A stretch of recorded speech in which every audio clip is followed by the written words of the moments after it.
अस्सलाम वालेकुम welcome to அனீஸ்னா kitchen. இன்றைக்கி நம்ம வீடியோவில் வந்து அவல் தோசை எப்படி செய்யலாம் அப்படின்றத பார்க்க போகிறோம்.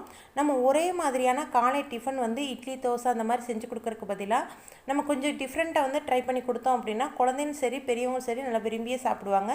இதுக்காக நீங்கள் முதல் நாளே வந்து அரிசி ஊறப்பட்டு மாவு அரைச்சி வைக்கணும் அப்படின்றது எதுவுமே இல்லை.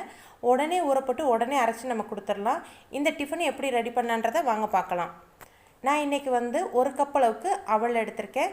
ஒரு கப்பு அவளுக்கு வந்து 2 கப்பு வந்து பச்சரிசி சேர்க்கணும். இதை ஃபுல்லாத்தையும் சேர்த்துடலாம். நம்ம சேர்த்துட்டு தண்ணி ஊற்றி நல்லா ஒரு 2 டைம் வந்து நம்ம அலசி எடுத்துடலாம்.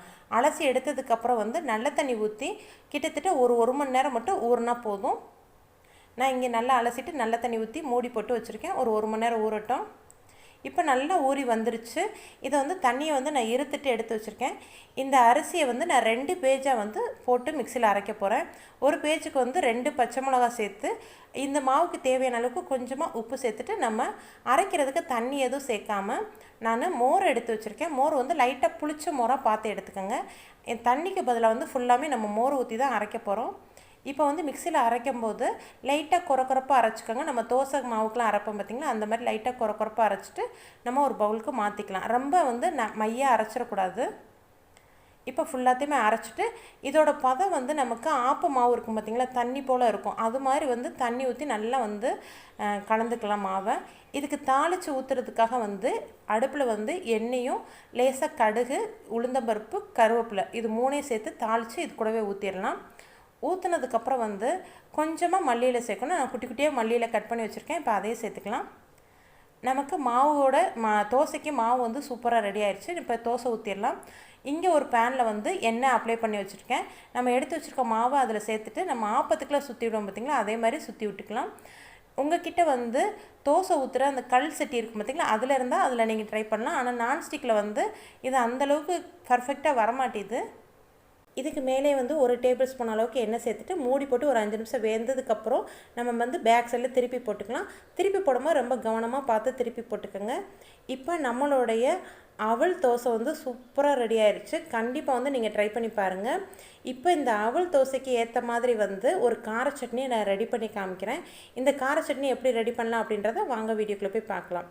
ஒரு கடாயில் வந்து 2 டேபிள் ஸ்பூன் அளவுக்கு எண்ணெய் சேர்த்துருக்கேன். இது கூடவே 1 கப் அளவுக்கு சின்ன வெங்காயமும் 7 பூண்டு பல்லும் சேர்த்துட்டு நல்லா வதக்கிக்கலாம். இந்த கார சட்னி வந்து அவல் தோசைக்குன்னு இல்லை, எல்லா தோசை இட்லிக்கு எல்லாத்துக்குமே வந்து சூப்பராக இருக்கும். இப்போ லேசாக வதங்கினதுக்கப்புறம் வந்து கொஞ்சமாக கருவேப்பிலை சேர்த்துட்டு காரத்துக்கு வந்து 7 பீஸ் அளவுக்கு வந்து காஞ்ச மிளகாய் சேர்த்துருக்கேன். இதுவும் லேசாக வதங்கட்டும். லேசாக வதங்கினதுக்கப்புறம் வந்து ஒரு தக்காளியை கட் பண்ணி வச்சுருக்கேன். இப்போ அதையே சேர்த்துக்கலாம்.